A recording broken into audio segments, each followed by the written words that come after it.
রাষ্ট্রপ্রধান Nicolas Maduro নিউইয়র্কের federal আদালতের কাঠগড়ায় হেলিকপ্টার থেকে নামিয়ে বন্দি অবস্থায় তাকে আদালতে নেওয়ার দৃশ্য দেখে পুরো বিশ্ব আজ স্তম্ভিত।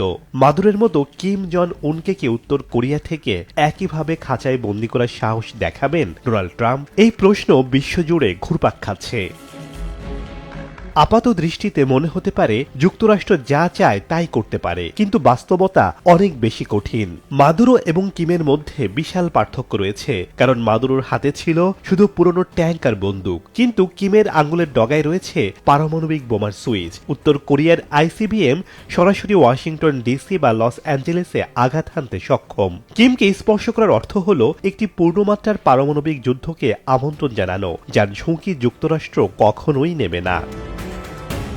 এদিকে ভেনেজুয়েলা যুক্তরাষ্ট্রের দোরগোড়ায়, কিন্তু উত্তর কোরিয়া চীনের অবিচ্ছেদ্য প্রতিবেশী। কিম জং উনের পতন মানেই চীনের সীমান্তে মার্কিন সেনাদের উপস্থিতি। চীন কখনোই তার বাফার জোন নষ্ট হতে দেবে না। মাদুরোর বেলায় রাশিয়া চীন শুধু বিবৃতি দিয়েছে, কিন্তু কিমের বেলায় তারা সরাসরি যুদ্ধে জড়িয়ে পড়তে পারে।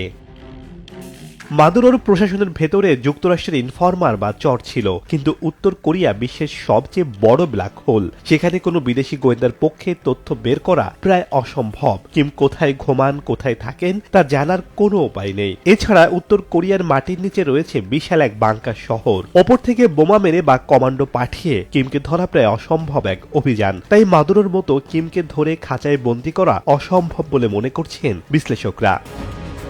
শেখ সাদি মারজান,